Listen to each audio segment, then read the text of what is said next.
laws, regulations, policies to ensure consistency with regional and global best practices, developing a master plan for the tourism sector, and establishing a tourism information register.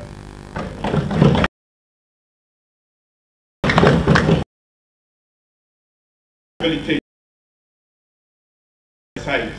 Establish public-private partnership to manage historic sites.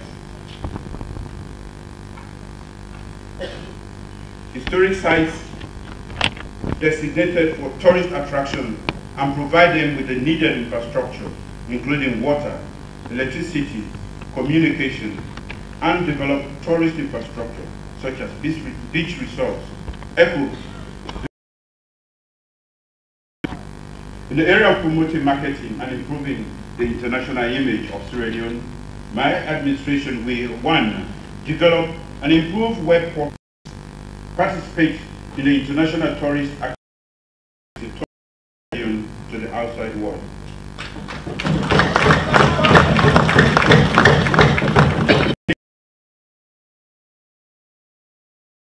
The tourism sector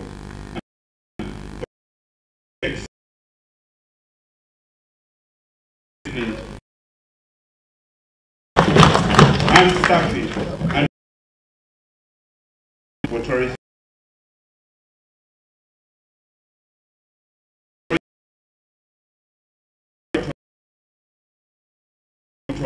Mountain trekking, support local entrepreneurs to promote tourism-based activities to link with the rural economy, harvest season, wildlife.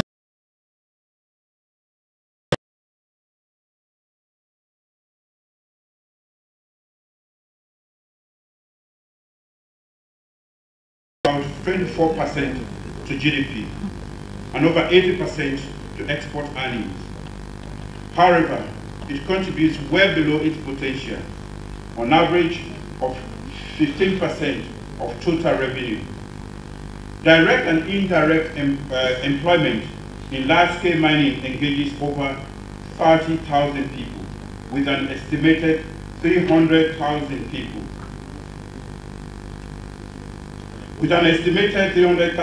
Including dependents and deriving their livelihood from these mines. The mining sector suffers from extreme lack of transparency, weak institutional capacity.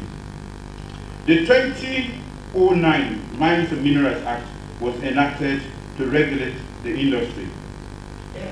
There are, however, huge gaps which serve as incentive to serious investors. Mr. Speaker, honorable members of Parliament, my new direction government will immediately embark on the following. 1, review the Mines and Minerals Act of 2009.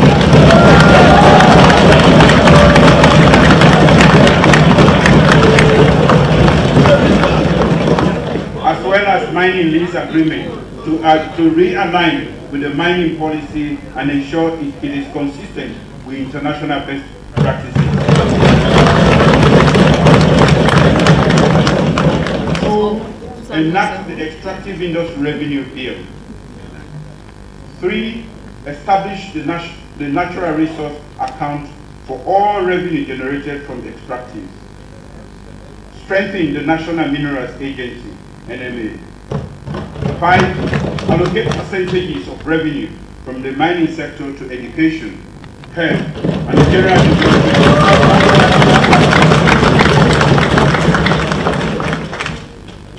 general development of mining communities. 6, ensure full transparency in the sector through complying with Extractive Industry Transparency Initiative standards and provide updated and validated information and tax and other contributions from the mining sector to the government. Support value addition to our mineral resources with a view to generating jobs.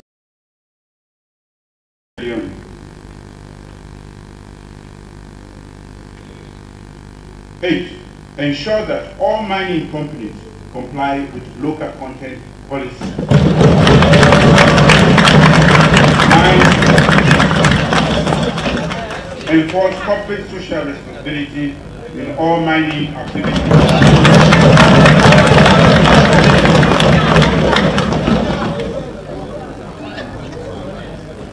The management of oil and gas exploration.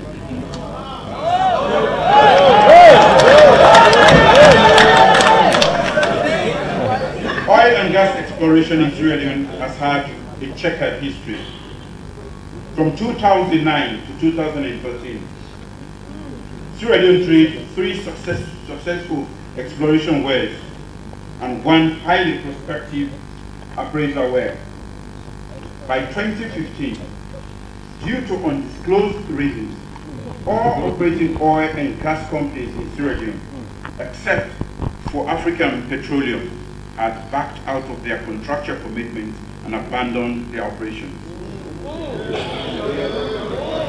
Mr. Speaker, in the new direction, the primary objective is to use oil and gas development to generate wealth without compromising environmental protection and sustainability.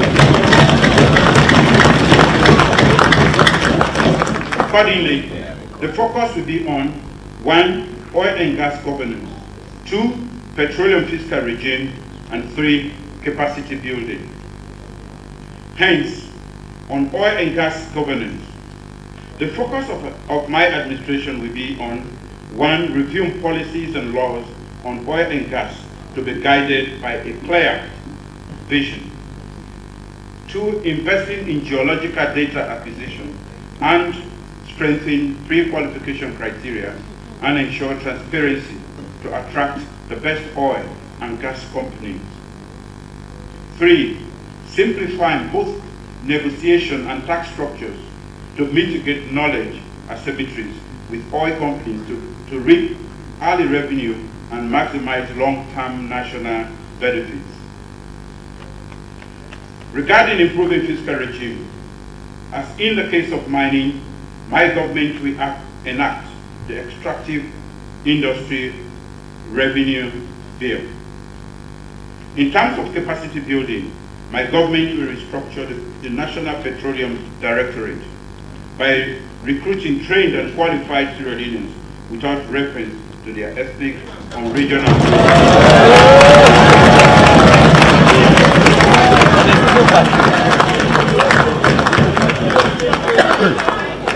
The manufacturing sector.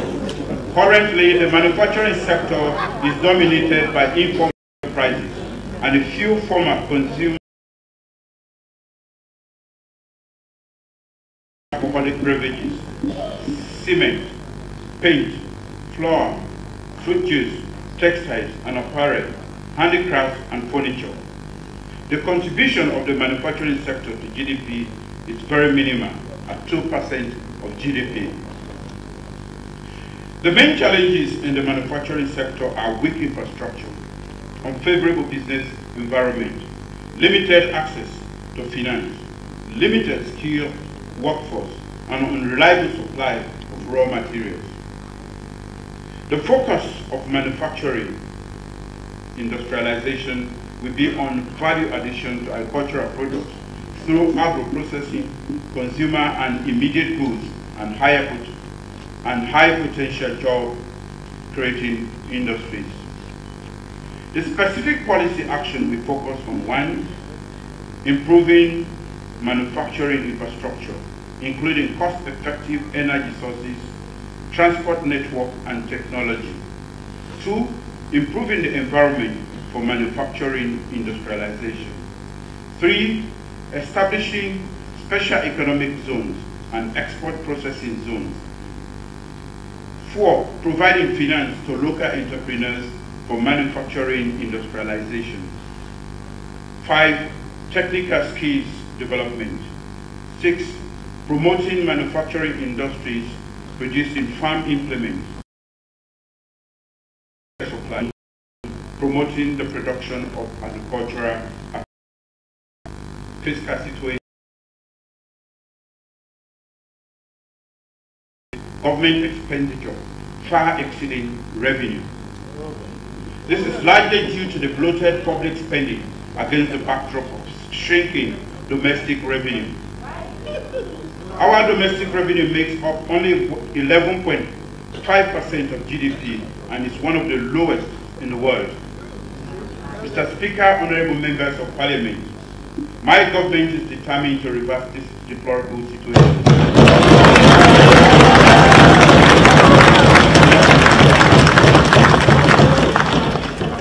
Within the first month in office and in fulfillment of my manifesto commitment, my government has taken extraordinary measures to mobilize revenue and to control expenditure. On revenue mobilization, my administration has instituted the following 3 measures.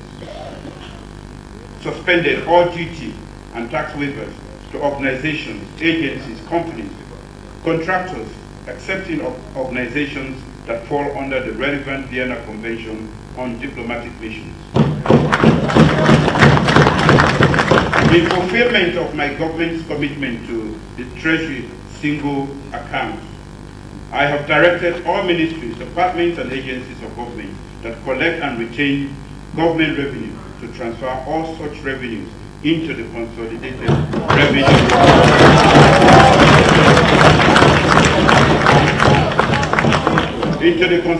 revenue fund with immediate effect, consistent with the provisions of the Fiscal Management and Control Act of 2017. And 3, export of timber logs is suspended with immediate effect.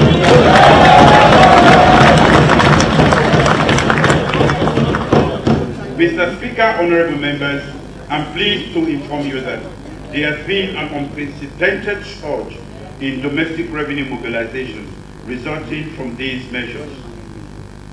For the period 11th April to date, a total amount exceeding 300 billion has been collected.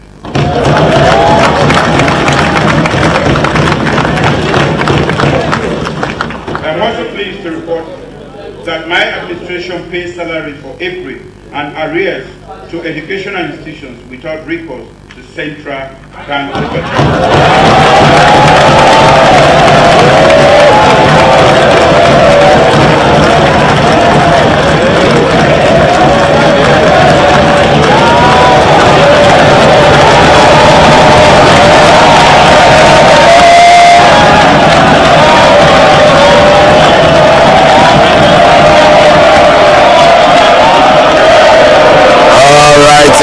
we are still watching FTN,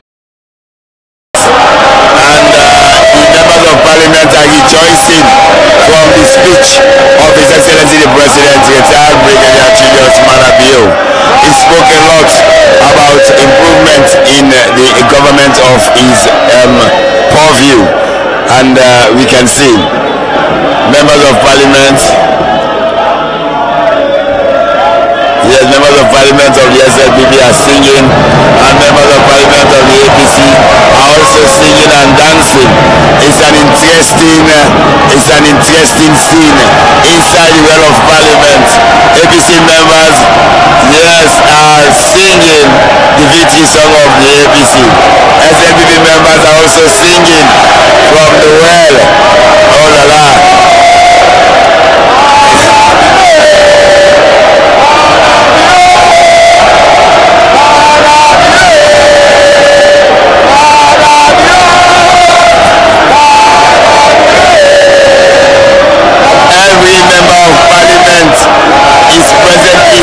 Show their support one way or the President, retired Brigadier Julius Marabio. Fatmata Bintaba, how you see the movement inside the well right now? You get something to comment about this? Well, as we as they see, everything just turned out, everybody, they shout Marabio, whilst the opposition party, APC, back there, so, everything just kind of mixed up at the point of And interesting, very interesting for you see the APC and the SLPP, they all they try for praise in their own little way. Obviously, we will look into the speech of His Excellency President Marabio in the coming minutes. But let me continue with the speech of His Excellency inside the Well of Parliament. Executive Order Number 2. It is anticipated that both the revenue mobilization and expenditure control will expand on the fiscal space needed to finance our development programs and pay for our essential services. My administration will review these measures in the next few months to ensure they sustain revenue gains without undermining the private sector investment.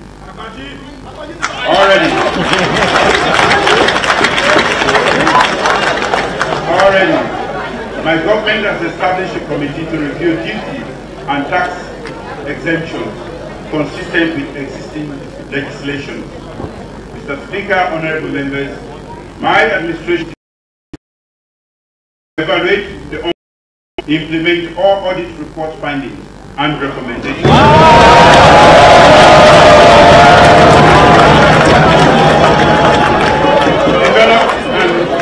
Develop and legislate the national tax policy. Develop the capacity of local councils, particularly the city councils, in revenue mobilization, assessment and collection. Simplify processes and reduce transaction costs for clearing imported goods. Enforce tax laws, especially rental income taxation, and ensure timely settlement of all tax obligations. My government will also implement the following additional expenditure control measures. Develop and introduce a standardized overseas travel for the public sector and covering all categories of workers, including government ministers. 2. Develop the capacity of the ministries, departments and agencies in expenditure planning, management and reporting. 3. Strengthen audit service review and the involvement of non-state actors in monitoring public spending. 4. Develop a vehicle pool and movement tracking system. Re-establish the authority of the Public Service Commission as the primary authority to recruit civil servants. 6. Harmonize the wage structure in the public sector to keep the wage bill sustainable and develop a national development monitoring and evaluation system. Public debt. The current debt situation is unsustainable and constitutes a critical risk to effective budget management. As at March 31, 2018, external debt stood at $2 billion United States dollars. Domestic debt at 4.9 trillion. Repayment and servicing of these debts burden means that there is hardly any resource left to finance priority investment in human capital development and basic services.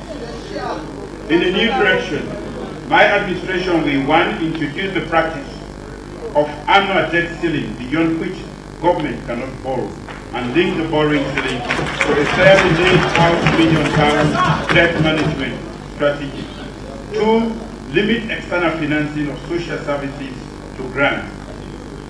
3. Reform the institutional and legal framework for accessing external and domestic debt for central government, local government, and parastatals. Establish a trillion sovereign wealth fund to build up a modest surplus for domestic savings. Exchange rate.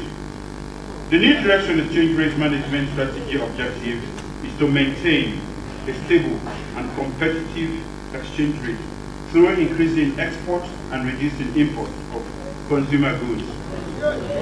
The specific policy actions include 1. Review of existing policy framework for supporting cash crop production and marketing. 2. Improve supportive marketing infrastructure and facilities. And 3. Promote agro-processing to add value to farm products for export. Monetary policy. The main objective of my administration's monetary policy is to achieve single-digit inflation and realistic interest rates. My government will therefore consolidate public finances to reduce high-level domestic borrowing, which will be fed by the private sector, Evidence from the World Bank report shows that Sierra Leone is relatively uncompetitive. According to the World Bank Doing Business report, Sierra Leone dropped in ranking from 140 out of 185 in 2012 to 145 out of 190 in 2016, and further to 148 out of 190 in 2017. Similarly, the Global Competitive Report ranked Sierra Leone 133 out of 134 countries surveyed in 2012. Subsequent ranking did not change significantly and stood at 138 out of 132 out of 138 countries surveyed. Mr. Speaker, honorable members, my government will ensure that Sierra Leoneans are given priority in many businesses and employment without compromising efficiency. Companies will be required to provide the necessary training for Sierra Leoneans and review their procurement and employment rules to ensure that this is achieved. Specifically, the focus will be on 1. Increasing access to finance, reducing the cost of doing business, 3. Promoting local entrepreneurship, 4. Capacity building, and 5. Developing the infrastructure. Some specific policy actions for increasing access to finance will cover 1. Introducing a partial guarantee scheme to provide loans to high private sector entities, and 2. Establishing funds to provide access to medium and long-term capital to support small-medium enterprises for women and the youth. In terms of reducing the cost of risk of doing business, my administration will 1. Review all policies and laws governing business and update them in line with best practices. Regulatory reforms in areas such as labor laws, property registration, and licensing procedures. Sustain stable and competitive macroeconomic environment. 4. Review licensing procedures. 5. Capacitate fast-track commercial courts to reduce the time and cost of enforcing commercial contracts. 6. Provide mechanisms for low-cost alternative dispute resolution. My administration will also promote local entrepreneurship through reviewing and implementing the Local Content Act to give preference to Sierra Leoneans in the award of contracts and employment. My government will withdraw fiscal incentives from companies that do not comply with employment and local content laws. The financial sector. The financial sector is critical for any economic development. It pools and allocates resources to promote productivity and economic growth. Currently, there are 14 licensed functional banks in Sierra Leone. Only one of these, Sierra Leone Commercial Bank, is solely owned, and another Rocaire Bank is partly owned by the government of Sierra Leone. One is entirely owned by Sierra Leone. The bank controls 75% of our financial sector assets. Some of the challenges in the banking sector include weakness in the central bank, particularly in the area of banking regulation and supervision, weak infrastructure, weak policy and legal coordination, shortage of skilled professionals, insufficient technical resources, a weak interbank market, the lack of payment mechanisms, absence of credit risk information, inadequate short-term financial market, absence of long-term finance and foreign currency lending, and ignorance of banking products and procedures. My government's efforts to develop the financial sector will entail developing a strong, sound and effective banking system that will increase access to both short-term and long-term capital for investment purposes, My new direction administration's effort will focus on capacitating Bank of Sierra Leone, strengthening commercial banks, developing microfinancial institutions, commencing actions towards the re-establishment of a development bank, and strengthening non-banking financial institutions. Human development. Mr. Speaker, members of Parliament, the new direction recognizes that human development covers improving education and quality and vocational education and training, as well as meaningful. To demonstrate our commitment to this and sustainability, the change in the education system from 6-day to 4 to classroom blocks and teachers are not adequate to meet the needs of pupils for additional year of schooling. This change in the educational system has also impacted the early the number of years of schooling to be too many. There is no evidence to show that it has improved learning outcomes. Rather, it has imposed pressure on government for additional classrooms and promoted teenage pregnancy.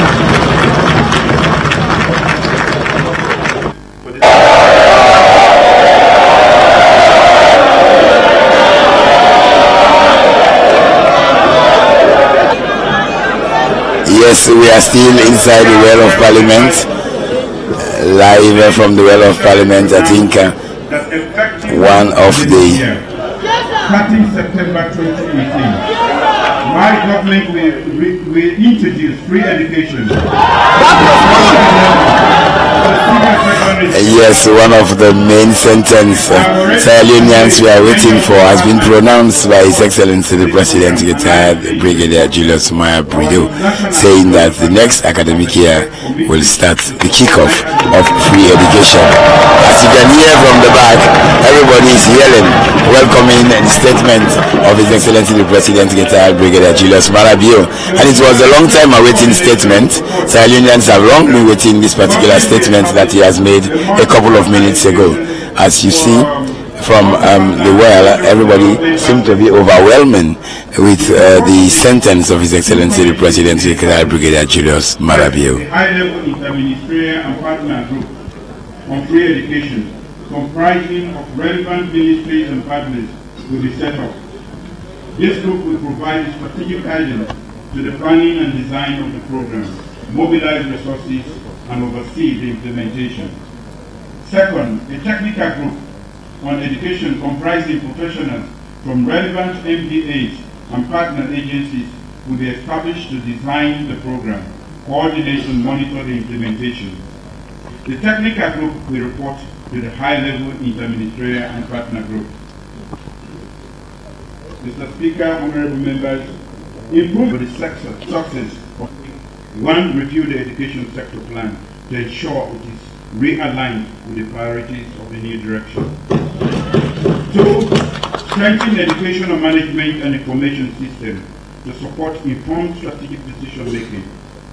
3, develop a robust policy and legal framework for public-private partnerships in the education sector. 4, develop the capacity of state schools. 6, of governance of schools.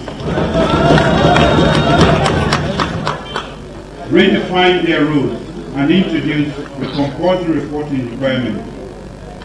7, respect and support the autonomy of the national union. 7, respect and support the autonomy of the National Union of Students.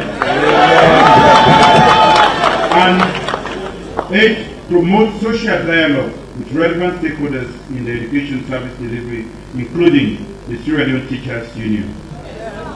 Mr. Speaker, honorable members, none of us would have been here today without our greatest assets, teachers. Yet they have been the least recognized and least rewarded. This is demotivating. Let me simply state that without qualified teachers, our free education program will not be fully implemented. In the new direction, government will raise the morale and productivity of our teachers.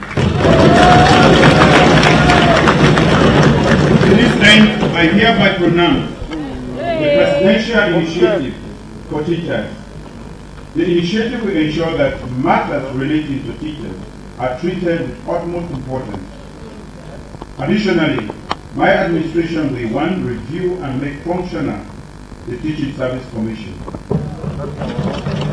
Develop a special incentive scheme for science and French teachers, as well as teachers in remote areas and those especially in teachers were the most innovative teachers at the national and district level. Free university education for 3 children of every school teacher with at least 10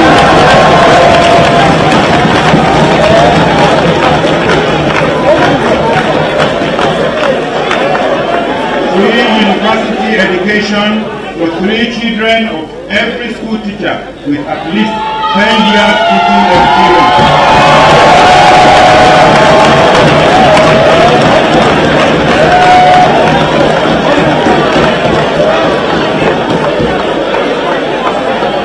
There is limited number of qualified teachers at all levels. Only 55% of our teachers at preschool level, 42% at primary school level, 35% at junior secondary school, 49% at senior secondary school are qualified to teach. Increasing the number of qualified teachers and ensuring their fair distribution among districts is critical for the successful implementation of our free education programs. In support of this, my administration will establish teacher training campuses in all districts, expand and improve on distant learning education for teachers, and provide free tuition for teacher education. Mr. Speaker, honorable members, the amount of public spending on fee subsidy for university education is unsustainable. Whilst we improve on the management of grant-in-aid policy, my administration will introduce student loan scheme that will provide loans to deserving students to access higher education.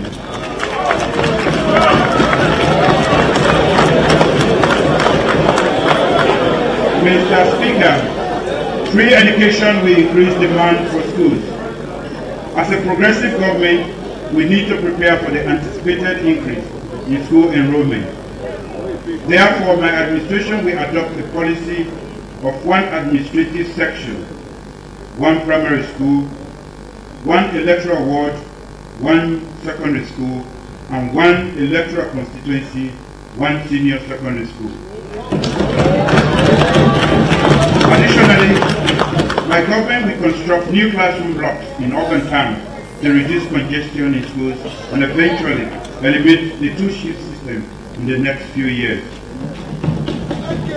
To sustain high school enrollment and improve learning, my administration will work with the World Food Programme and other food agencies, as well as the Ministry of Agriculture and Forestry, to expand school feeding programs in all public assisted primary schools.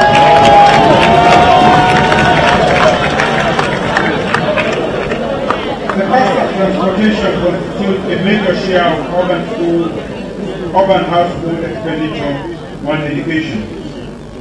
This high cost of urban transportation causes lateness and affects school attendance, which further affects learning. My government will introduce school bus system in large urban towns on a cost recovery basis and less than the prevailing market price. Mr. Speaker, honorable members, the high level of adult illiteracy in Sierra Leone is estimated at 60% is unacceptable in any progressive nation. As part of my commitment to education, my administration will work with partners to develop and implement cost-effective strategies for providing basic literacy and numeracy training for our adults who are not fortunate to attend school. Some of these will include initially establishing one functional adult literacy center in every district, and later expanding to every chiefdom using existing school facilities, and 2, integrating literacy programs into agricultural and livelihood programs. The new direction believes that training is the foundation for enhancing the country's competitiveness. To this end, my government will 1. Review and standardize the curriculum and certification for technical and vocational education and training. 2. Develop a national apprenticeship scheme which can provide internship for trainees of technical vocational educational training institutes, at the same time provide direct training for youth. And 3. Develop a robust public-private partnership framework to increase private sector participation in TVET training. Also, my government will establish in every district capital one polytechnic institution that will be fully equipped with modern tools and equipment for technical vocational education and training in areas of high potential for job creation. Mr. Speaker, the conditions of our institutions of higher learning, and in particular the citadel of knowledge, University of Sierra Leone and Jala, are deplorable to say the least. We have lost the glory of being the Athens of West Africa. We require urgent action to develop our universities and all other higher institutions. Already, my government has created a separate ministry of technical and higher education that will solely focus on technical and higher education. My intention is to establish a university system that employs its own leadership as chancellors and vice chancellors.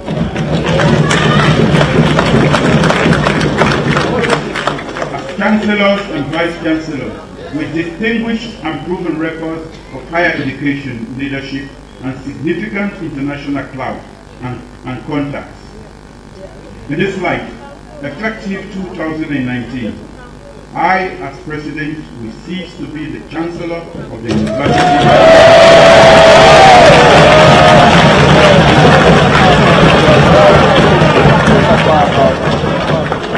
In the coming months, the 2005 Universities Act will be reviewed to reflect this and many other changes where necessary.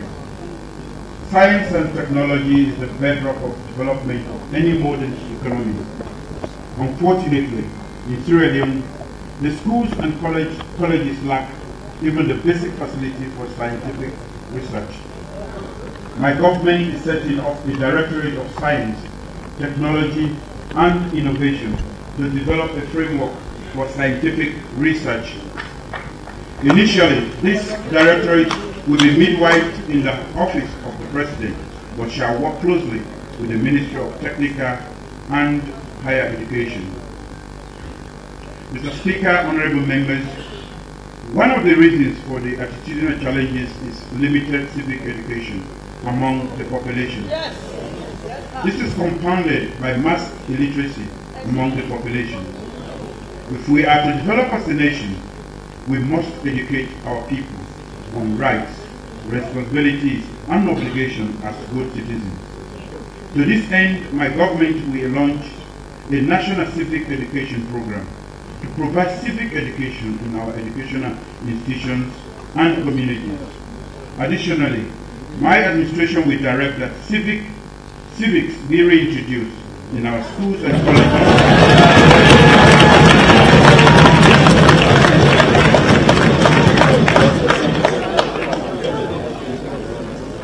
My administration will direct that civics be reintroduced in our schools and colleges.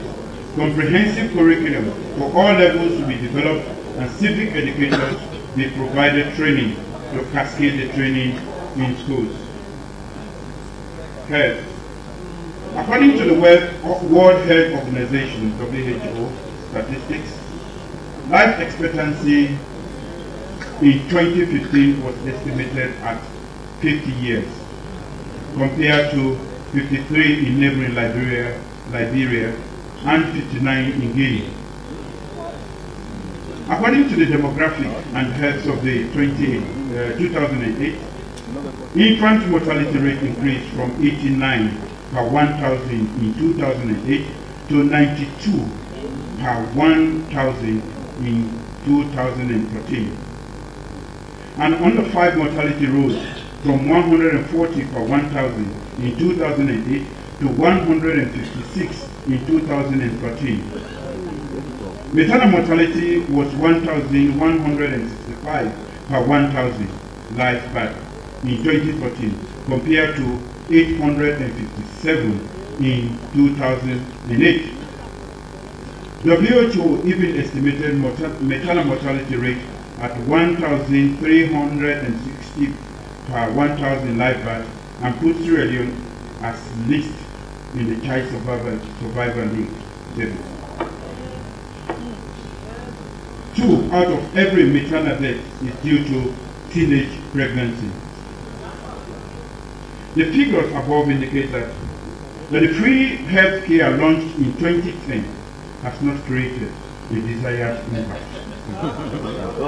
There are still reports of leakages in the distribution of drugs, limited manpower to provide health care, and poor incentive for the limited staff, and probably wrong entry point to reduce mortality among children and mothers. Despite the health system strengthening efforts under the post-Ebola recovery strategy, healthcare services delivery remains gloomy. The healthcare sector continues to be plagued by limited investment and untimely disbursement, weak human resource base, weakness in disease prevention, control and surveillance, poor service delivery, and poor governance. The strategic objective of the health sector in the new direction is to transform the under-resourced, ill-equipped, dysfunctional, and inadequate health infrastructure and healthcare delivery system to make it high quality, efficient, reliable, and cost-effective, affordable, and sustainable. The thrust of the new direction is increasing access for all the population, particularly mothers and children and the elderly, to quality health services in an equitable and efficient manner. The focus will therefore be on 1. Health governance, health financing, human resource, free health care, disease prevention and control, and service delivery. Mr. Speaker, honorable members of Parliament, my administration will implement the following: strengthen health management and information system to support informed strategic decision making, planning and programs, monitoring and coordination. 2. Develop a robust policy and legal framework for the public-private partnership in the health sector. Review laws and policies relating to regulatory bodies such as the Medical and Dental Association and make them more functional. 4. Promote dialogue with relevant stakeholders in the health sector, including but not limited to the Sierra Leone Health Service Workers Union, the Sierra Leone Medical and Dental Association, and the Nurses and Midwives Association. If we are to reverse the appalling statistics in the health sector investment in the sector, accordingly, my government will take the following measures: raise the current public spending on health and sanitation from its current level of less than 10% to 15% as required by the Abuja Declaration, and ensure timely disbursement of allocated resources. 2. Review and implement the National Health Insurance Scheme. 3. Strengthen the management and coordination of all resources allocated to the health sector and effectively track all donor resources to the sector. And 4. Develop public-private sector framework for health and service delivery. Our healthcare workers constitute the most important input in the sector. Specific action will include strengthening health immediate absorption, improving on the conditions of health workers for all categories to attract and retain them. 4. Developing special incentive scheme for trained medical doctors and healthcare workers working in remote areas of the country. The figures above also indicate that the free medical healthcare launched in 2010 has not created the desired impact. There are still reports of leakages in the distribution of drugs. To address this malaise, my government will strengthen the national distribution and community-based monitoring of free health care, drugs and services. Preventive healthcare saves costs. Therefore, my administration will institute cost-effective disease prevention measures. Already, we have reintroduced National Cleaning Day. My administration will closely work with local council to strengthen the cleaning, collection, and depositing of garbage. To support regular cleaning exercise, my government will support sanitation inspectors under the supervision of local councils. Mr. Speaker, members of Parliament, government spends huge amount of foreign exchange on basic diagnosis of diseases and treatment of severe ailment overseas. To save costs and increase citizens' access to quality healthcare services, my government will, 1, equip lab facilities in all district hospitals with modern equipment and materials for testing and X-ray facilities, and 2, provide modern equipment including CT and MRI, scanning and other diagnostic and treatment equipment in all regional hospitals. Outbreak of the Ebola virus disease. It is disappointing to note that to date we do not have a national ambulance service. We still do not have a clear number of ambulances. In the next few months, my government will conclude arrangements for a national ambulance service. Mr. Speaker, the new direction particularly notes the rise in teenage pregnancy and its calamitous implications for maternal mortality, and the development of our female population. About 15% of our girls have sexual intercourse before 15 years.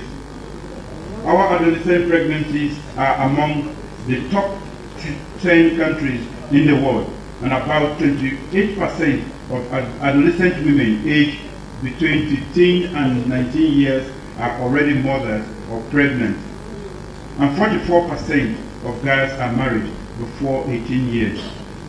About 44% of pregnancies below 20 are lost after 7 months of gestation, or babies die within 7 days of life. Teenage pregnancy accounts for 40% of maternal deaths. To address this serious problem, my administration will launch a national program on sexual and reproductive health for adolescents to reduce teenage pregnancy and the alarming maternal mortality rate in our country. In addition, my government will initiate discussion towards the reintroduction of family life education in schools. The youth. Sierra Leone's population is mostly youthful. Youth is persons between 15 to 35 years. They account for about 33% of the country's population and represent 67% of the economically active population, of which 67% are unemployed. Our youth are untrained and lack the skills required in the job market. Overcoming youth unemployment will be at the center of our fight against poverty and our efforts to consolidate peace in this country. In the new direction, the youth problem will not only receive our topmost priority, but will also we review authority challenge. It is our view that stimulating job creation requires a holistic approach. Our approach will be integrated and coherent. Specifically, in addition to scholarship schemes, my government will, 1, develop technical and vocational education and training to provide technical skills to youth in areas relevant for the job market, as earlier elaborated on in the education and training. 2, review the current design of the National Youth Service and support its implementation. 3, establish a special youth empowerment fund to support youth engaged in small and medium-scale entrepreneurial ventures. 4, promote youth engagement in agriculture through the provision of direct support in the form of finance, market information, technology, and technical advice to youth to engage in commercial agriculture and agro-processing activities, music and performing arts. Mr. Speaker, despite its huge potential, governments have done very little to promote music and the performing arts. Overall, the policy and legal environment is weak. The past government legislated the piracy law, but failed to put in place the necessary mechanisms for its enforcement. Piracy is still very rampant, as copyright laws are not enforced and the infrastructure is not attractive to investors. The national dance troupe, which used to be the cultural ambassadors of our nation, has been rendered dysfunctional largely because of their eviction from the Aberdeen Cultural Village. There are limited studios for music and film production, and no auditorium for musical shows and screening of film. Low private investment in music and the performing arts is due to a combination of factors, including the weak policy and legal environment, particularly the seditious libel law. In addition, training in music and the performing arts is not done by most schools and colleges. To improve music and performing arts, my government will 1, review and enforce the copyright law. 2, review policies and establish standards of promotion of music and the performing arts. Establish a national arts gallery and a theatre for performing arts. Promote Sierra Leonean music and musicians nationally and internationally, and maintain good business in the region, in the industry. 5, re-establish and develop the cultural village. Sports. There has been a dramatic decline in the sport over the past decade. The critical challenge facing sport development include weak policy and legal environment and constant crises in the Sierra Leone Football Association, largely because of political interference. For many years now, we cannot even organize national competitions in football and athletics, and there has been virtual elimination of physical education in schools. Consequently, Sierra Leone has not qualified for any major international sporting competitions in recent years. Mr. Speaker, honorable members, my government will 1, review the policy and legal environment for sports development. 2, increase budgetary support to sporting activities, football, volleyball, basketball. 3, establish the sports development fund that will be financed from various sources, including corporate establishments and international sporting organizations and government. 4, develop and implement a comprehensive capacity building program for all sporting disciplines. Reactivate school and community sporting activities with a view to identify and developing talent for national and international competition. 6, recommend national competition for all sporting activities. Women account for 51% of the population and face major challenges in their communities to access justice, social and economic opportunities, and seek their overall advancement. Specifically, the challenges of women include A. Gender-based violence, barriers to women economic empowerment, especially in terms of access to market, training, finance, infrastructure, technology, education, counseling, and entrepreneurship development, exploitative or hazardous forms of livelihood for the poor, unskilled women and girls, especially commercial sex workers, inadequate sensitization and education on gender and development issues, low political participation as a result of socio-cultural, educational, legal, and policy environment and economic factors. Mr. Speaker, honorable members of Parliament, in the new direction, my government will promote gender equality, equity, empowerment, and the protection of the rights of women, either as mainstream intervention or as standalone initiatives. Our specific actions will be to, 1, provide training and educational opportunities for our women, 2, establish a women's development fund to support female entrepreneurs, promote women in agriculture through direct support to them for farming and agro-processing activities, 4, provide improved facilities for fish processing and poultry, and promoting female access to land and other strategic resources. Transform the Gender Directorate into a National Commission for Gender Affairs.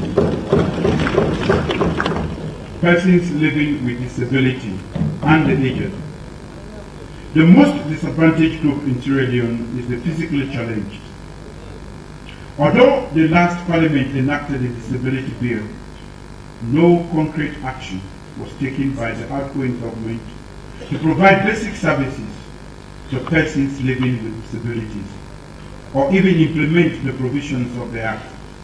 To date, the basic structures for implementing the Act are weak. Government budgetary allocation is low, and actual disbursement are not regular. Additionally, support by NGOs is limited and restricted to provincial capitals. In the new direction, the SLPP government will 1, review and implement policies and laws relating to disability, especially making public facilities disability friendly. 2, review and improve incentives for teachers in special needs institutions. 3, provide free health care for the physically challenged and the aged. 4, provide livelihood support to persons living with disability for economic empowerment. Our children. Government recognizes that childhood is a one-time opportunity for physical, mental, emotional, and social development. Some of the critical child protection issues identified in the new direction are sexual-based violence, teenage pregnancy, early and forced marriage, child trafficking, and child labor. In the new direction, our government will ensure a child-first approach for the survival, protection, and development of children, including those living with disability and vulnerable children. Specifically, my administration will implement policy action and programs to address 1, sexual violence, teenage pregnancy, child marriage, orphan and vulnerable children, child trafficking, child labor, and juvenile justice. Mr. Speaker, honorable members, my administration will embark on the following child protection measures: review and increase budgetary resources for the implementation of the Sexual Offence Act of 2012. 2, increase the capacity of family support unit, the Ministry of Justice and the Judiciary to investigate and prosecute reported cases. Strengthen protection and rehabilitation and reintegration support for victims of sexual abuse. 4. Design and launch a national program on adolescents and sexual and reproductive health. 5. Increase the opportunities for pregnant parents and teenage mothers. Harmonize and standardize laws to combat child marriage. Develop a national strategy to combat child marriage and review and enforce laws relating to adoption, child trafficking, child labor, and juvenile justice. Our workers. The most valuable asset of any nation is its workforce. The nation needs a workforce that is well motivated for the transformation of the natural resources to wealth. Over 65% of Sierra Leonean working population, representing nearly 2 million people, participate in the labor market force, and women participate almost as men. Employment laws and regulations are not only weak, but their implementation is also undermined. The institutional framework for the issuing of work permits exposes our potential workforce to unhealthy competition from other nationals who are usually put on better terms and conditions. The enforcement of our labor law is weak. For instance, the provision that firms should only resort to foreign workers in the absence of qualified Sierra Leoneans is undermined with impunity. Most big industrial companies do not have medical and health insurance policies, and where they exist, they are on the barest standards. Core labor standards that emphasize the rules and principles regarding the minimum standards recognized internationally for treating workers have been violated. These labor standards are fundamental principles that protect basic human rights of the workforce. Minimum wage has not only been low, but incomparable to living standards. Successive governments have failed to enact or enforce the necessary laws and policies or respect the international standards to overcome most of these challenges. There are hundreds of foreigners in positions that can otherwise be filled by Sierra Leoneans.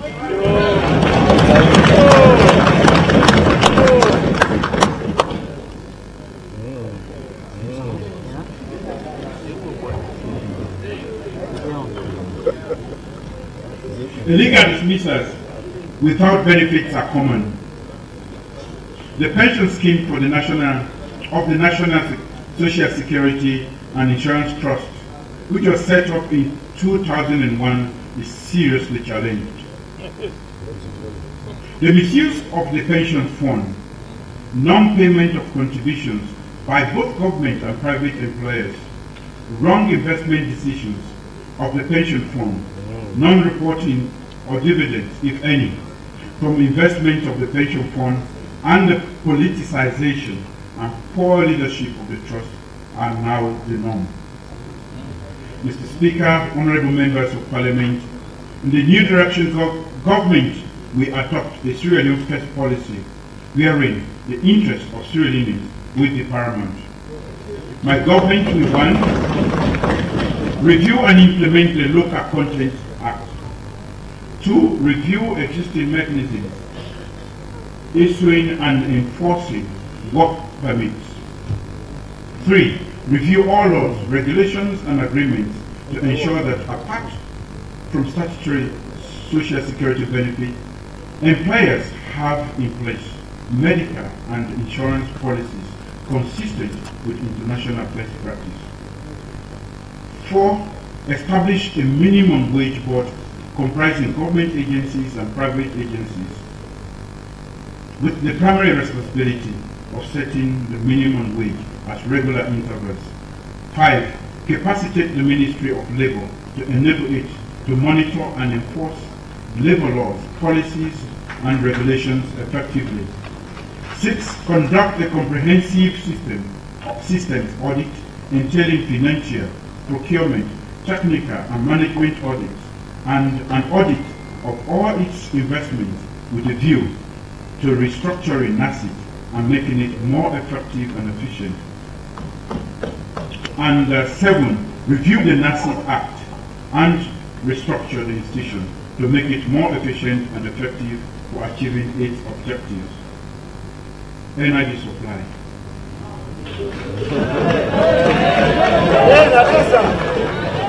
Sierra Leone is among one of the least developed countries in the world in terms of power infrastructure. In the entire country, power generation and supply still falls below 100 megawatts, which is with less than 50 megawatts coming from Bumbuna hydroelectricity power station in the north and 6 megawatts from Dodo in the east and 2 megawatts from Charlotte in the west. The existing energy supplies, especially electricity, are delivered at very high cost. There has been little transparency in the operation and management of the sector. The power transmission and distribution network cause huge power losses and is compounded by low and irregular voltage to continue to impact negatively on reliability, causing damage to personal equipment. In 2007, the outgoing government started with independent power producers, IPP, for the supply of electricity using thermal plants at over-bloated costs. To date, we still rely on high-cost IPPs. Power stations in most of Sierra Leone are non-functional. Overall, the entire sector is reeling with inefficiency and corruption. Preliminary estimates of government's liability in the electricity sector exceeds over 500 billion leon for electricity management. Mr. Speaker, members of Parliament, government's strategic objective in the energy sector is to increase population access to cost-effective electricity. So my government will, 1, conduct technical audit of the energy sector. 2, undertake robust reforms in the energy sector, restore electricity to all district capitals, and invest in low-cost renewable energy potential of the country in the areas of solar, hydro, wind, and biomass. Transportation. It is estimated by the Sierra Leone Roads Authority and the African Development Bank that Sierra Leone has about 11,300 kilometers of road, of which less than 10% are paved. Traditionally, infrastructure and development and implementation worldwide, and particularly in Africa, including Sierra Leone, has been on sector-specific development with no coherence and relationship to other sectors. For example, road construction in Sierra Leone has never included other sectors, and for the most part, other transport modes. The culture of intermodal development is seldom embraced. Thus, the utility and full benefits of the roads constructed are limited and never realized. Along all the corridors or alignments of the roads constructed in Sierra Leone, there are no other new or refurbished transport modes, nor are there any new sector developments that will capitalize and take full advantage of the new roads constructed. Therefore, the full benefit and utility of the road constructed are very limited and not fully utilized, thus negating the economic and financial value of the investment. This does not unlock the economic potential and create jobs. The conditions of arterial and feeder roads are very deplorable. Cost of construction of a kilometer of road funded by the past government is the highest in the world.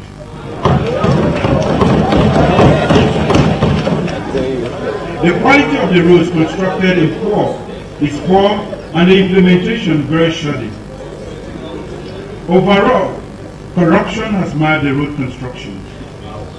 In addition, coordination is weak among departments involved in public work, to the extent that the telecommunication and electricity cables and water pipelines have been destroyed during road construction. Political meddling by the Ministry of Works, Housing and Technical Maintenance with the operations of the Sierra Leone Roads Authority led to the loss of independence and objectivity in handling the affairs of the authority. Poor governance continuously afflicts the management and sustainability of the road maintenance fund. Mr. Speaker, honorable members, my administration will plan, develop and implement infrastructure in Sierra Leone on an integrated, holistic and cross-sectoral development basis. In addition, full utilization will be made of intermodal transport development.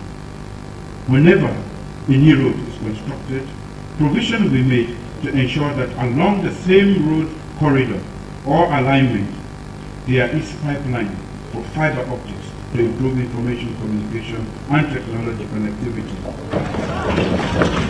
Or a pipeline for water to provide clean drinking water. Transmission line to transmit electricity to provide power and adequate electricity.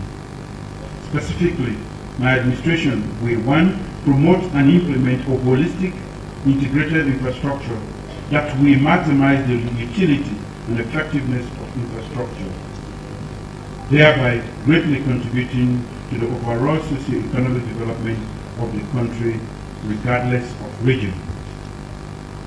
2. Conduct the technical audit of all roads completed or under construction to ascertain the technical integrity and value for money.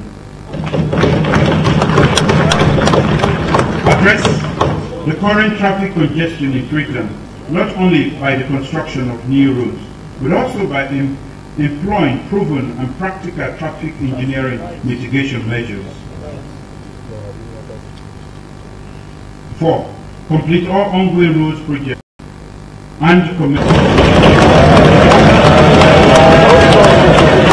2020 to improve the air transport sector by developing a sound and seamless regional air transport system that is safe, reliable, efficient, and affordable, well connected within West Africa and integrated within the global network. Specific policy actions will include enhancing global civil aviation safety by certifying the Freetown International Airport at Longay to meet international standards, improve ferry and seaport services between Tagrain and Freetown to support passenger travel and comfort. 3. Enhance global civil aviation and security and facilitation. 4. Develop the proven inadequate. Maritime transportation is in a bad state in Sierra Leone today. The turnaround time for clearing goods are prohibitively expensive, impacting on the retail. Some regulatory agencies like the Sierra Leone Maritime Agency have been found to handle their mandate inefficiently and need significant reforms. In the new direction, government strategic objective for seaport development is to provide a conducive and competitive port facility. To this end, the specific policy action shall include 1. Instituting policies and regulations that will help reduce the cost of shipping and clearing goods. Reorganize the Maritime Protection Agency to make it more effective. 3. Conducting a feasibility study to convert the Niti seaport used by mining companies into a commercial seaport. And 4. Encouraging and promoting private sector development of inland water transportation services for passengers and goods as an alternative mode to transportation. Railway transportation. Mr. Speaker, honorable members, the closure of the railway posed considerable burden on the economy. It led to massive job losses, created shortage of farm goods in urban markets, leading to high prices, and stifled the rural economy. Regenerating the rural economy will require massive investment in transportation, including railway transportation. In the new direction, my administration will conduct appropriate feasibility studies for the reinstitution of the National Railway Scheme. Water supply have access to safe drinking water and improved sanitation. Barely half of the population, 43%, have access to safe drinking water, and 13% have access to improved sanitation. 6% water supply is largely limited to Freetown and rural areas, and a lot of people depend on contaminated surface water. In Freetown, the Guma Dam is inadequate to meet the growing demand. The distribution network is not only poor, but barely covers 3/4 of the city. Most rural communities access water from hand pumps, wells, and few from gravity systems. A substantial percentage of people still access water from unprotected sources, including hand-dug wells and polluted rivers and lakes. The management of both garbage and sewage in urban towns, particularly Freetown, is poor. To date, the institutional arrangement for city cleaning are weak. Deferral for housing construction has compounded the problem. With the support of the German government, sanitation in the provincial capitals of Bo, Kenema, Makeni have improved, and the conditions of sewage pipes are deteriorating. It is of Freetown. Rural sanitation challenges comprise disposing garbage in backyards and limited access to latrine facilities, which encourage bad practice of open defecation. Mr. Speaker, honorable members, the objective of the new direction is to increase access of the population to safe drinking water and improve sanitation. In the new direction government, a comprehensive water and sanitation strategic plan will be put in place to guide investment in the sector, and public sector investment will progressively increase from its current low level of 3%. In the area of provision of water supply, my administration will 1. Commence planning for the construction of new water reservoir for Freetown and its immediate environment. 2. Restore backbone water supply facilities in district capitals. Rehabilitate water distribution network in Freetown and construct standpipes in deprived communities. 4. Construct boreholes and gravity water supply facilities in hard-to-reach peri-urban areas, in western area and the rural areas. Rehabilitate existing water dams and protect all major watershed areas against deforestation and other environmental problems. 6.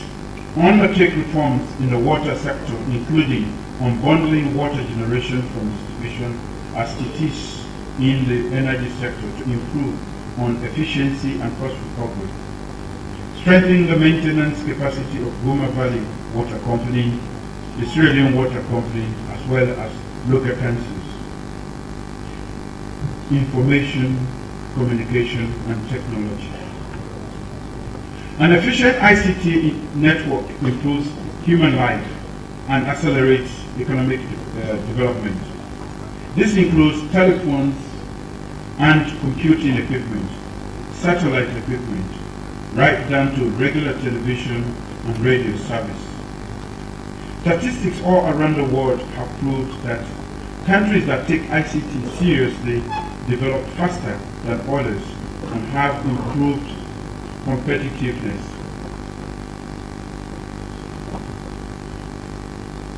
The young generation is yearning for new opportunities to interact with their peers in other countries and on a real-time basis. Social media has become the order of the day, and there is increased demand on data bandwidth to respond to these demands. Although Siratel was recapitalized using external funds, there has not been any marked improvement and the services provided. Freetown is in fact burdened with debt problems. Similarly, SALCAP and the Ministry of Telecommunications have landed high-speed fiber optics, but there has been little improvement in the use of ICT in the country, and very little is made public. Again, because of political meddling, NATCOM's role as an independent regulator is under threat. It is perceived to be inefficient. There are concerns about value for money to consumers and the non-transparent management of the international telecommunications gateway.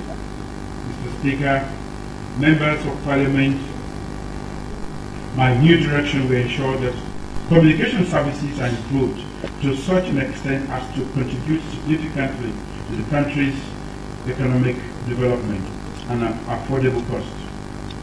More specifically, my administration will, 1, depoliticize NATCOM to enable it to carry out its function efficiently and effectively. Establish an electronic governance system to manage government business electronically. 3, provide computers to all public libraries and promote training in the use of computer in public libraries, schools, colleges, etc. Protect legal documents by establishment of digital storage centers at remote locations. Develop IT infrastructure resilience by multiple backup services for all government documents in all ministries, thereby ensuring healthy records, land records, etc. are secure. 6, enhance broadband access across the country, improving rural communication and creating customer choice and affordability. Lands. The growing demand for housing and other infrastructural facilities has severely constrained the limited space. The disputes about land ownership overwhelm the court, often with multiple claimants. Also, land transfers are badly managed by the authorities in the land ministry, such that lands authority have become overwhelming and contentious, and the courts are increasingly inundated with a large number of unresolved cases. This impediment to economic development and is therefore in need of urgent reform to make up a modern economy. Land planning and the enforcement of related laws are poor and are also in need of radical reforms. Consequently, illegal structures abound in many areas. Successive governments have been hamstrung to provide the necessary remedies, mainly for political reasons. The effect of such inaction is evident in the congestion, poor planning, and severe sanitation problems in many communities. The following specific policy actions will be linked to the 15. Improve the management of state lands with a view to ensuring equitable distribution. 3. Set up a land court to help speed up the trial of land cases. 4. Build affordable housing around the country for the underprivileged. 5. Create land banks to ensure availability and affordability. 6. In consultation with relevant professional bodies, including the Sierra Leone Institute of Engineers, the Professional Engineers Regulations, improve the enforcement of land use, planning and building regulations. Codify land tenure through the GIS cadastral system with standard town lots as basic model. All private and state lands will be plotted as multiples of the standard lot. In the area of housing, my government will encourage 1. The setting up of home finance institutions. Train youth in the use of local materials and appropriate technology for housing construction.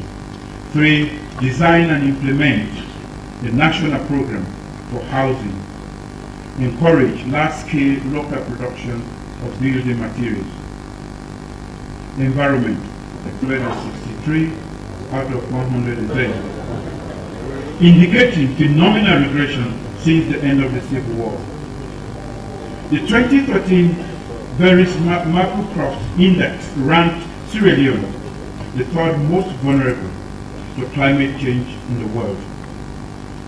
About 14% of the country's area and more than 35% of the population are at risk to disaster.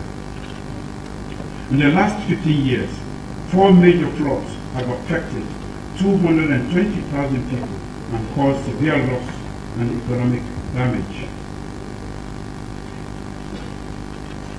In 2008, the Environmental Protection Agency Act was a directional function while the regulatory framework were passed at the agency. In 2010, to completely change the governance mechanism of the previously on the board, transferring the title of the chairman of the board to executive chairman and professional head of the agency. The director of the department, previously the secretary to the board, was also expunged from the agency.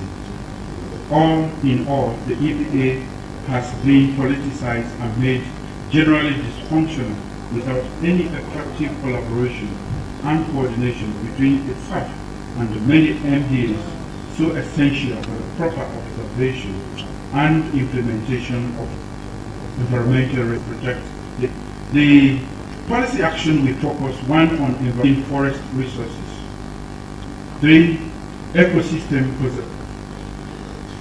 In the area of environmental governance, my 2010 Act, 2 action of different projects at national and streaming environmental issues across sectors, particularly agriculture, energy, decentralization, finance and planning, regeneration, and shared related partnership innovation, especially in the establishment of woodlots and commodification of 7 adequately enforced laws and policies to protect forests and designate new areas for conservation and ecotourism. 8. Intensify education and information campaigns to reduce practices harmful to the environment. And 9. Support the teaching of environmental matters in the curricula of schools, colleges, and universities. Governance. In the new direction, government is determined to reverse this deplorable trend in the governance of landscape, so that every citizen in Sierra Leone will interact to make governance work by undertaking robust, ambitious, and courageous programs in the following areas of state governance. In the last 10 years, the building blocks of national cohesion and the feeling of belonging of all citizens have gravely crumbled. The recent governance strategy has been characterized by tribalism, divisiveness, exclusion, and the weakening and subversion of state governing institutions. Mr. Speaker, members of Parliament, to promote unity and national cohesion, my government will 1. Launch a presidential initiative that will be heralded by a national conference on peace building, diversity management, and rebuilding a national cohesion. I therefore announce the creation of an independent commission for peace and national cohesion to be established by an act of Parliament. 2. Fully implement the National Youth Service Scheme, where young people from one part of the country will be cross-posted to other parts of the country for their national youth service. Corruption. Despite the establishment of the Anti-Corruption Commission, corruption is still rife in Sierra Leone. Government ministers who we have fined after being found guilty of corruption charges return to active public service. Mr. Speaker, my government will treat corruption not only as a governance issue, but also as a national security threat. It will therefore leave no stone unturned in its fight against corruption. In particular, the administration will, one, review the relevant provisions of the Constitution of Sierra Leone 1991, including Section 119 in particular, and the ACC Act to strengthen the ACC's investigative and prosecutorial mandate with respect to audit reports tabled by the Audit Service Sierra Leone before Parliament, to give it power to proceed without the need to wait for parliamentary investigation. Develop value systems and implement a robust merit and reward system in public and private life. 3. Ensure the full implementation of all recommendations in the annual audits of the Audit Sierra Leone and of ministries, departments and agencies. Adopt a new framework to ensure accountability and transparency in the public sector in the form of National Public Sector Transparency and Accountability Initiative to subject the public sector to more scrutiny by civil society and development partners.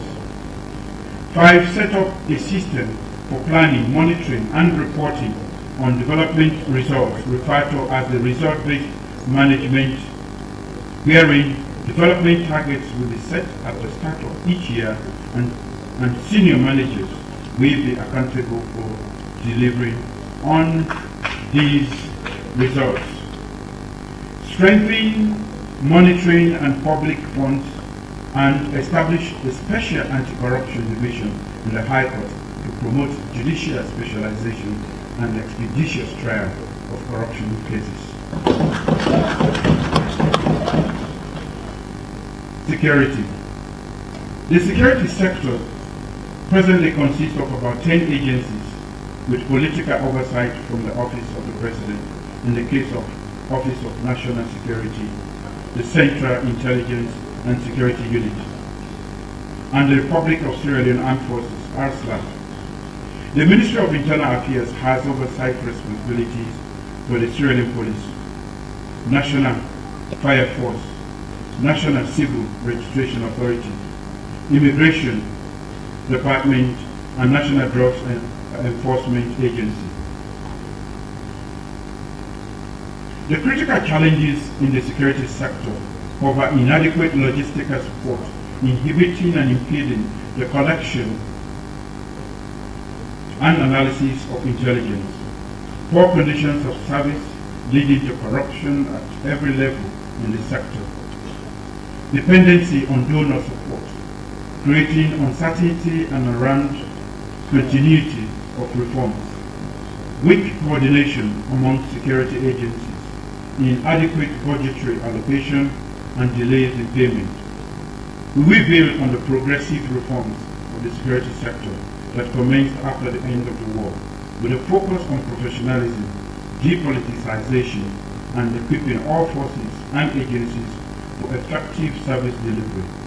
Specifically, we will, 1, improve the condition of service of all servicemen and women, 2, ensure recruitment, promotion, transfer, and deployment of service personnel are conducted in a fair and transparent manner, taking due account of professionalism. 3, reintroduce community screening of recruits into the RSLAB and SLP. Provide adequate housing for RSLAB and SLP servicemen and women and their families. 5, work towards mechanizing and modernizing the RSLAB to enable them to generate revenue to contribute to non-traditional military functions such as relief, disaster, intervention, agriculture, and construction. 6, ensure a more transparent and value-added participation of our security sector in peacekeeping missions around the world. 7, take immediate steps to decongest our prisons and institute reforms in the areas of pre-trial detention, prison management, and sentencing. 8, develop an updated policy with attendant regulations and guidelines for the fire force. 9. Set up an integrated immigration network system linking key border posts with the immigration headquarters in Freetown to facilitate data processing and storage. 10. Support to the civil registration system. 11. Institute measures to create a national immigration service with a view to making it semi-autonomous in the discharge of some of its functions. 12. Review the laws against drug trafficking with a view to empowering the state to seize and forfeit assets of drug traffickers to meet international obligations and standards. Remove disaster management from the Office of National Security and establish a specialized national agency for disaster management and preparedness. The civil service. Despite the many civil service reforms, many challenges remain. Prominent among them are weak human capacity, filling of senior positions by donor-funded consultants, weak training institutes, over-centralization in Freetown, poor remuneration, weak expenditure management, poor accountability, and ineffective parliamentary oversight. In addition, patronage networks and ethnic politics have been important barriers to the building of a professional and non-partisan civil service for the modern democracy. The new direction will strengthen and modernize the civil service for effective and efficient service delivery. In the new direction, the principal objective will be to restore the professionalism and efficiency of the civil service. To this end, my government will 1. Reinforce political commitment and provide strong leadership in reform agenda. Rationalize the structure of the public service with a view to having a clear public political leadership and direction. Develop a new architecture for state governance and the national civil service organogram. Review the civil service code and regulations. Establish the National Civil Service Capacity Enhancement Scheme. Rule of law. Sierra Leone's judiciary has come under serious scrutiny and condemnation under the APC with perceived unconstitutional intrusion from the executive arm of government, under what has become popularly known as orders from above.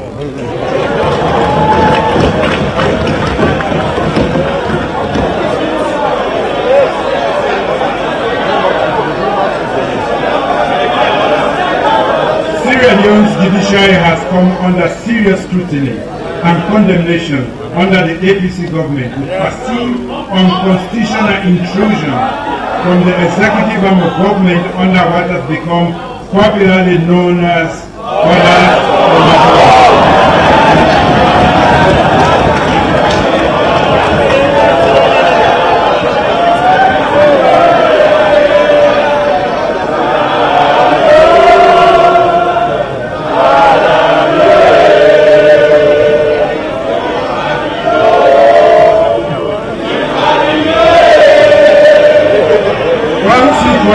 Consequently, public confidence in the system of judicial delivery at all levels is at the lowest ebb. The justice sector in Sierra Leone is marred by poor service delivery, limited access to justice, limited allocation of resources, shortage of staffing, and limited capacity. Thus, the biggest challenge confronting the judiciary today is the growing erosion of public confidence. Neither the judges or the superior courts are immune to public chastisement of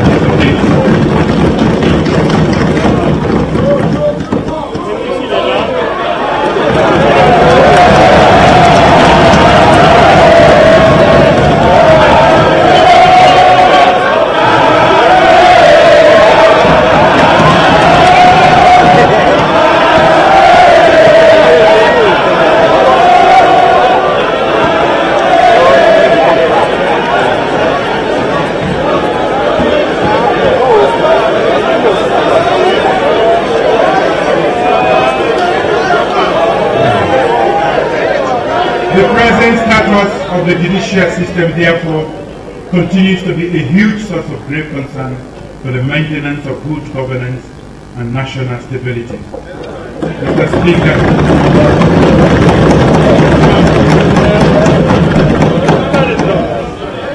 Mr. Speaker, in the new direction, government will, as a matter of utmost urgency, undertake an overhaul of the judiciary.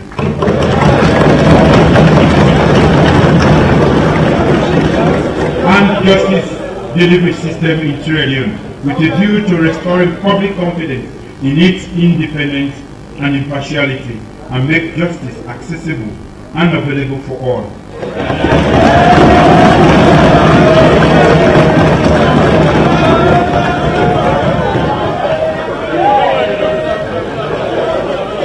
In pursuit of this, my government will, 1, facilitate a national dialogue on the justice system. 2, train a cadre of paralegals to support the sector in the country's extreme rural communities where the service of trained legal practitioners currently pose a huge challenge. 3, strengthen and capacitate the legal aid program to continue to provide legal aid service to our indigent and vulnerable citizens. 4, promote dialogue with Sierra Leone Bar Association to enable effective and efficient judicial service delivery. Executive power and the presidency. A presidency that is powerful beyond the limits of democratic governance is dangerous for any democracy.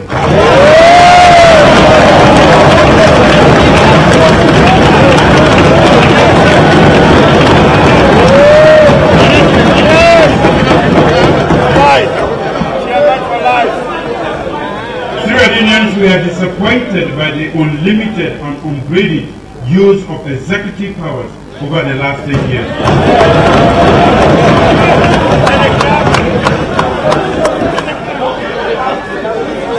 State governance has been treated as if there are no constitutional injunctions or limitations under the 1991 Constitution. The result has been the rule of law has suffered enormous damage in the last 10 years. In the new direction, government will commit itself to adhere to the rule of law and institutional reforms to maintain law and order in society. This will mean I will lead by example, demonstrating the necessary discipline to refrain from acting unconstitutionally and scrupulously respecting the rule of law. This will mean I will lead by example, demonstrating the necessary discipline to refrain from acting unconstitutionally and scrupulously respecting the rule of law in the best interest of national development and stability. Therefore, we endeavor to 1, review unlawful acts of the last government by way of judicial and parliamentary review.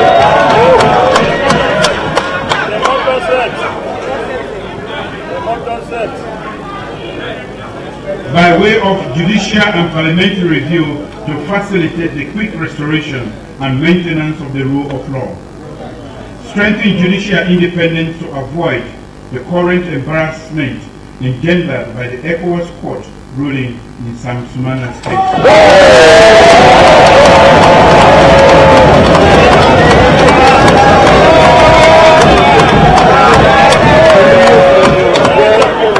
3, avoid the reckless use of supreme executive authority and so-called orders from above. 4, examine the recommendations of the Constitutional Review Commission and the accompanying white paper with a view to giving effect to them as much as practicable. Local and chieftaincy councils. Since 2007, the APC government has shown little or no interest in implementing the decentralization process, despite its many public pronouncements to that effect. Human resource management has been politicized with unwarranted and irregular transfer of staff. Between 2004 and 2007, whilst developing the capacity of local councils, the SLPP administration developed 40 out of 72 functions. Between 2007 and 2017, only 18 additional functions have been devolved by the APC. They also resuscitated the defunct district offices to run side by side with local councils. Also, there is a huge disconnect between civil service and the local government service commissions. Mr. Speaker, members of Parliament, my government is determined to strengthen decentralization through reviewing the National Decentralization Policy and amending the Local Government Act of 2004, completing the devolution of functions, reviewing the local government grant-making mechanism with a view to ensuring that the initial principles underpinning its equity, need, lack of capacity to raise adequate local resources and even development across the country forms the basis of computation, allocation, and distribution of all grants irrespective of location and partisan composition. Restore the dignity of paramount chiefs and bring them back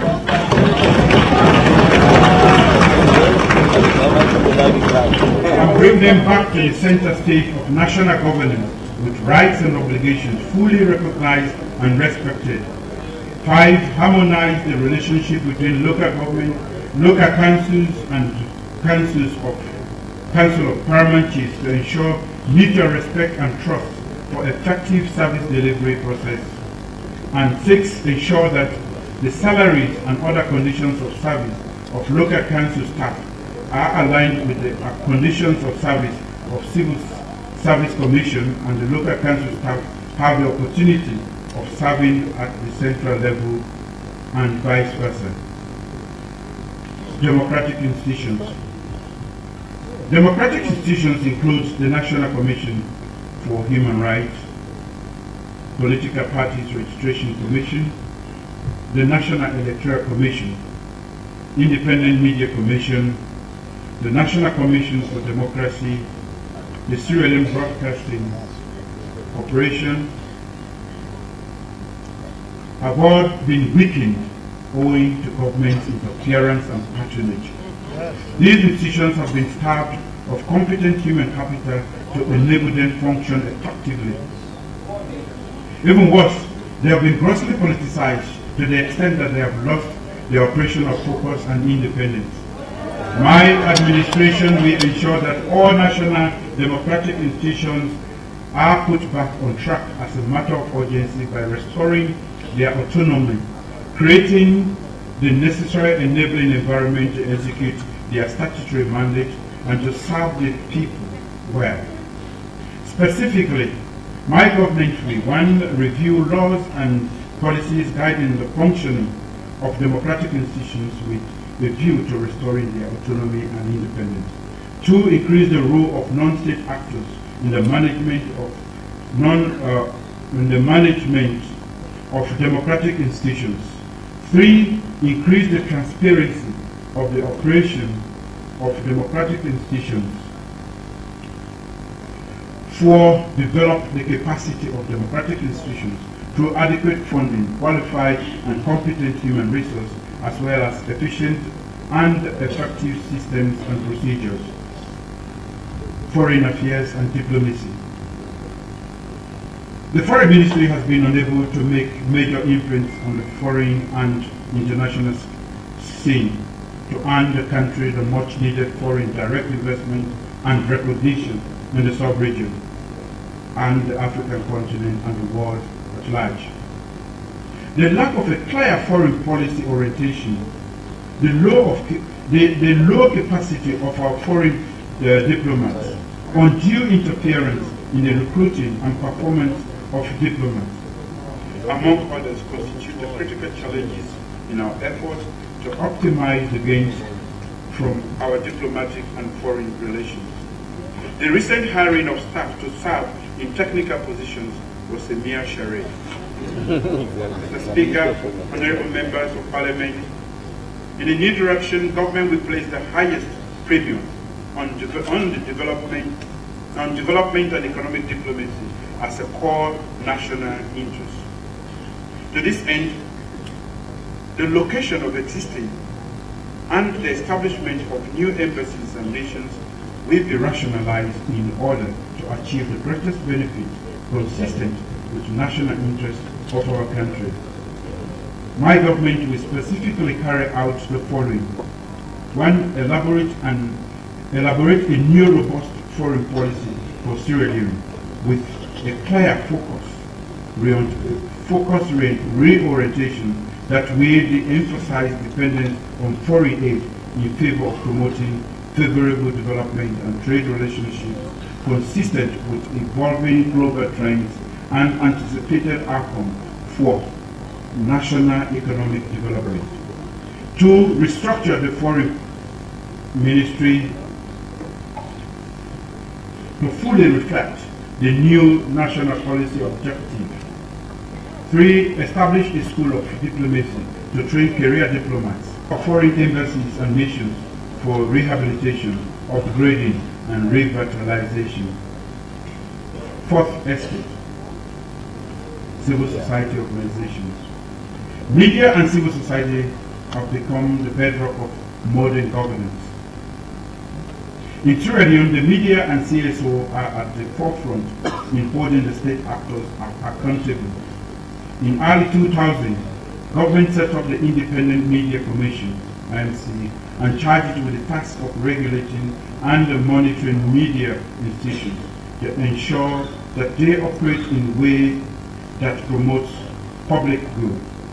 However, the IMC has failed to enforce its ethics, and like most democratic institutions, it has not escaped political interference from past government. In 2009, the Sierra Leone Broadcasting Corporation service was transformed into a national broadcaster and renamed the Sierra Leone Broadcasting Corporation. Its mandate enjoins it to be impartial and to provide equal opportunity to all political parties. Over time, it has failed to discharge this mandate and has become virtually the mouthpiece of the former ruling APC party. Mr. Speaker, members of Parliament, my administration will take immediate steps to one, repeal the seditious libel law. Support the School of Journalism and other institutions to train journalists. Encourage the private sector to invest in the media.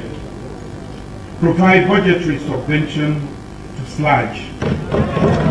Enhance the capacity of IMC to enforce IMC Act and review the legal and operational status of the Sierra Leone Broadcasting Corporation to make it a truly professional national broadcaster. The diaspora.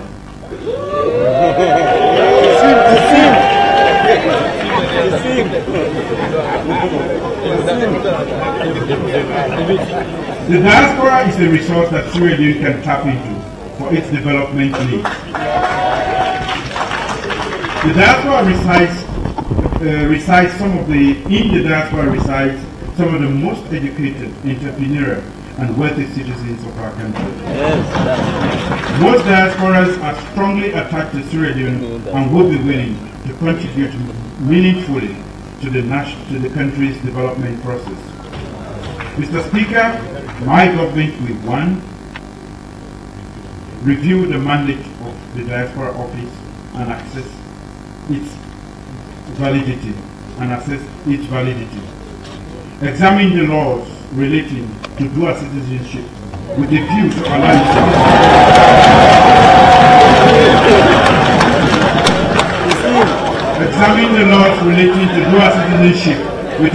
allowing Sierra Leone diaspora to fully participate in the politics of Sierra Leone.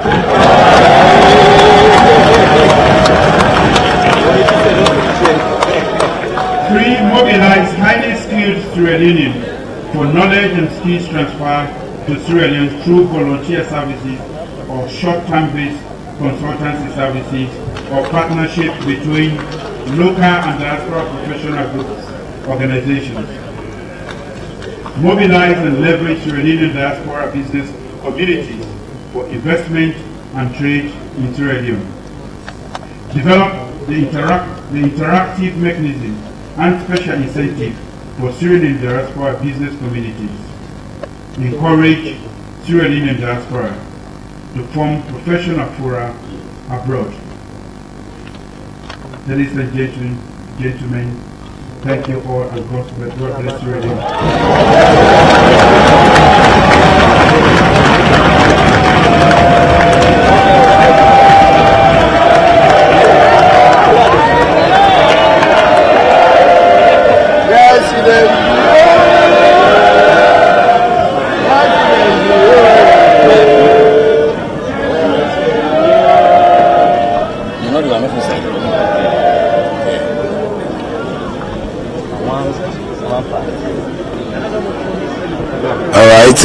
You still watch FTN live from the Well of Parliament, and if you listen to the radio, Freetown Radio 90.4 FM. We just come to the end of the speech of His Excellency speech. I believe everybody gets a pinch of it. Well, the ceremony still continue as everybody has been asked to sit down and wait until the next item on the agenda. But for now, the Clerk of Parliament is calling upon the well to continue the program on the agenda. So if you still watch, continue to watch Freetown Television Network on channel 35 or listen to Freetown Radio on 90.4 FM for more of this particular historical event inside the Well of Parliament. Ladies and gentlemen, His Excellency's address will now be received and laid on the table of Parliament by the Leader of Government Business and Leader of the House, Honorable C.D.M. Tunis, and Leader of the Opposition, Honorable General Aremba, for a 5-day debate on the motion of thanks to His Excellency the President.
And the leader of government business from the Sierra Leone People's Party and the opposition leader from the All People's Congress Party, they received the speech of His Excellency and they get 5 days for looking to it and Gitam TV, Freetown Television Network, and we continue the program. Ministers and Deputy Ministers of Government, Honorable Members of Parliament, Your Worship the Mayor, Your Excellencies, Members of the Diplomatic Corps, distinguished ladies and gentlemen, after the national anthem, His Excellency the President will leave the chamber. He will be accompanied by Mr. Speaker, the Honorable Vice President, the First Lady, the Deputy Speaker, Leader of Government Business, Leader of the Opposition, Leader of C4C, and Leader of NGC for the Speaker's suit on the way to State House. Please wait patiently in your places for Mr. Speaker to return and adjourn this sitting of the House.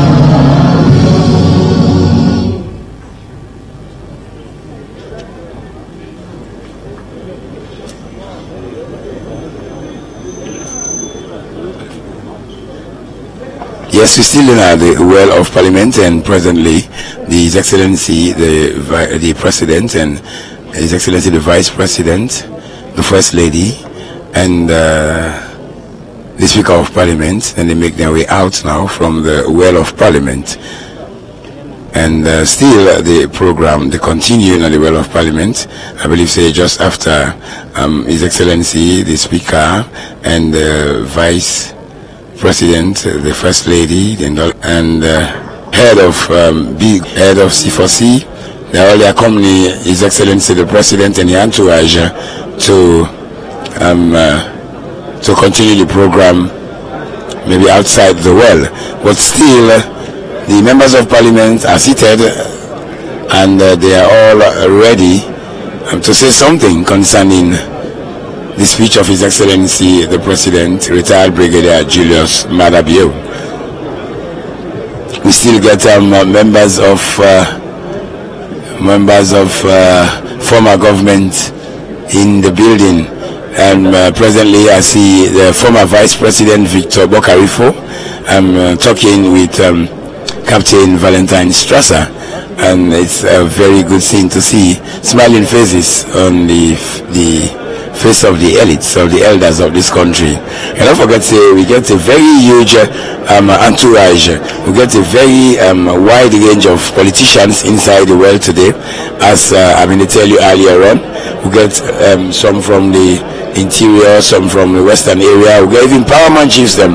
And among the one that were inside the world for now, I get Honorable Abdullahi Usman Charles from the Sierra Leone People's Party, Ekobot Nabo, constituency 079. Honorable Al-Adi Liadi of the APC, Western Urban, constituency 123.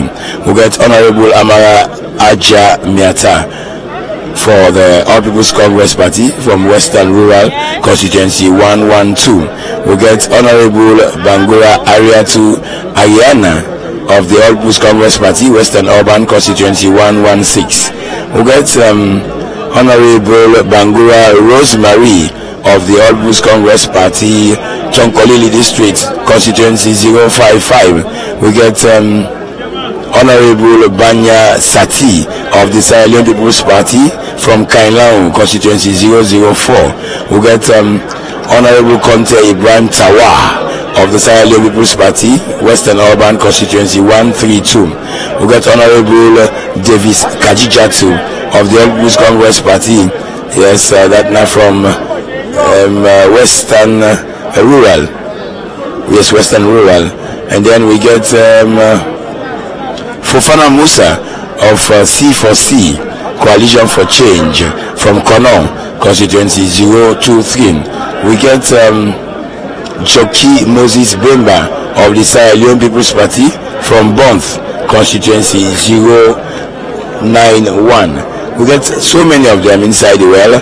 presently, and silent discussion they go among them. Then they wait for the next item from the agenda, and as people are all there in an enthusiastic manner, and they try to see how Sierra Leoneans then can use the speech of His Excellency the President for do a better job inside this country. We still go on with members that were inside the well right now. For NGC, we got Honorable Kamara Baisama of Cambia District, constituency 060. We got Honorable Kamara Fode Mario of the NGC also from Cambia, constituency 057. We get David, Honorable Kaseng Bama Sheikh David Aya of the C4C from Kono, constituency 026. We got Honorable Kemokai Abu of the Sierra Leone People's Party from Pujao, constituency 103. We got Honorable Koroma Iyamba Peter from Bombali under the All People's Congress Party, constituency 033. We got Honorable Lansana Mohamed Festos of the Sierra Leone People's Party from Kenema, constituency 015. We got Honorable Lamin Emerson Sa for C4C from Konon, constituency 030. And we get Honorable Salia Kone Quintin, independent candidate from Kailaun, constituency 007. We got Honorable Sama Musa Sheka, independent candidate also from Pujaun, constituency 104. Don't forget to inside the well, we get to Powerman Chief them too, we come for can grace the occasion, and majority of them now members of parliament. We got Honorable PC Bubu Banak IV by Famatas from Kambia. We get Honorable Paramount Chief Finon III Kande from Bombali. We get Honorable Paramount Chief Bere III by Shebra. Then more of them there inside the well, at least foresee how the occasion they go on bit by bit. Even the mayor of Freetown, Madam Yvonne Akisoya, still inside the well. Former Minister of Information, Honorable Ibrahim Ben Kaglo, he did inside the well. Mohamed Bangura, yes, with a smiling face. We see Usman Timbo, the people like you say the youngest MP, but then you get more young MPs them inside the well. Obviously, you cannot determine the age by the face of some people. But let's still inside the well and continue for watch FTN live from the well of Parliament and listen to Freetown Radio 90.4 FM as we still give you a live update about the event of the state opening of the first session of the 5th Parliament of the Second Republic of Sierra Leone, where His Excellency the President Getal Brigadier Julius Marabio just gave a rousing speech and he left the well about a few minutes ago. But don't forget to say I'm in the well with my colleague Fatmata Bintaba. We're going to take you with small updates about how the events they take place inside the well. Welcome, Fatmata Bintaba. Thank you very much. Well, viewers, as Onadoye, the long-awaited speech will all be done. The wait for with the try now for welcome somebody at the well of Parliament. You see the Chief of Staff, Don Kainsa, also with the Clerk of Parliament just coming. After we don't come all of the President, the Vice President, the First Ladies and other dignitaries.